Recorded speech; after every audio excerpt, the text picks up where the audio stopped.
आज मी तुम्हाला कैरीचं वरण बनवून दाखवणार आहे। त्यासाठी बघा ही तुरीची डाळ मी शिजवून घेतलेली आहे। डाळ किती होती माहिती आहे का? ह्या चमच्याच्या मापानं 5 चमचे फक्त, आणि त्याच्यामध्ये 1 चमचा मुगाची डाळ घातली होती आणि कुकरला काय केलेलं आहे 3 शिट्ट्या करून घेतलेल्या आहेत फक्त। अशा पद्धतीत झालेलं आहे। मग नुसते तुरीची डाळ जरी घेतली तरी चालेल, किंवा तूर डाळ, मूग डाळ आणि मसूरची डाळ जरी घेतली तरी चालेल। आता ह्याला काय करणार आहे मी घोटून घेणार आहे। आता कैरी किती घेतली माहिती आहे का? ह्याच चमच्याच्या मापानं मी 3 चमचे घेतलेले आहे। आंबटवाली आहे ही, अशा पद्धतीमध्ये आंबट आहे ही कैरी। दुसरी तुम्हाला जर आंबट नको असेल तर दुसरी पण कैरी जरी घेतली तरी चालेल, आणि जर तुम्ही ह्याच्यातच टाकून जरी 2-3 तुकडे शिजवून घेतले तरी पण चालेल। कुकर मी गरम करत ठेवलेला आहे, टोपात कढईत केलं तरी चालेल। ह्याच्यामध्ये अर्धी पळी तेल ठेवलेलं आहे गरम करायला, गरम करून घेऊया। तेल चांगलं कडक गरम झालेलं आहे। छोटा 1 चमचा मोहरी, छोटा 1 चमचा टाकायचं जिरं, त्यात टाकायचे थोडीशी हिंग पावडर। गॅस एकदम बारीक केलेला आहे। 6 लसणाच्या पाकळ्या बघा अशा फोडून घेतलेल्या आहेत।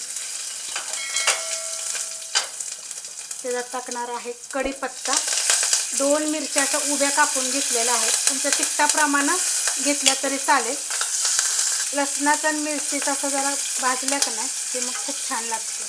हे बघा असं थोडे थोडे डाग पडले का नाही मिरचीला, त्याच्यामध्ये 1 छोट्या आकाराचा कांदा घेतलेला असा उभा कापून घेतलेला। तर कांद्याचं तुम्हाला सांगते, नाही टाकला तरी पण चालेल आणि टाकला तरी पण चालेल। कांदा भाजून घेऊया। कांदा हलकासा भाजलेला आहे, एकदम आपल्याला ह्याला लाल भडक करायचं आहे। ह्याच्यामध्ये अर्धा टोमॅटो घेतलेला आहे, तर बारीक कापून घेतलेला आहे।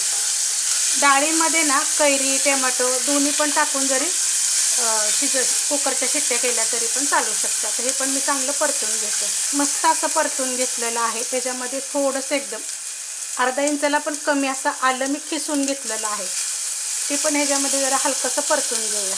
मस्त असं परतून घेतलेलं आहे। मिरची बघा किती मस्त अशी झालेली आहे, कुरकुरीत एकदम। त्याच्यामध्ये टाकायची थोडीशी हळद, मिक्स करून घेऊया। त्याच्यामध्ये टाकायची कैरी बारीक खिसलेली आहे।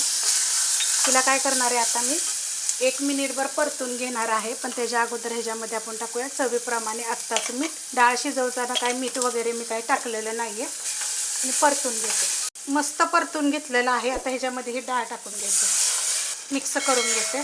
मस्त असं मिक्स करून घेतलेलं आहे। तर खूप घट्ट आहे, थोडंसं फिरक्यानं घुटलं तरी चालेल। मी शिजवलं की तसंच घेतलेलं आहे। ह्याच्यामध्ये थोडंसं पाणी टाकणार आहे, थोडीशी आपण टाकूया कोथिंबीर, आणि ह्याला चांगलं उकळून घेऊया। तर डाळीचा उकळल्यानंतर पूर्ण गाळ होतो। 5 मिनटं बघा मी चांगली उकळून घेतलेली आहे। ह्याच्यामध्ये एकदम थोडीशी साखर टाकणार आहे। थोडासा गूळ जरी टाकला तरी चालेल, आणि साखर गूळ जरी नाही टाकला तरी पण चालेल।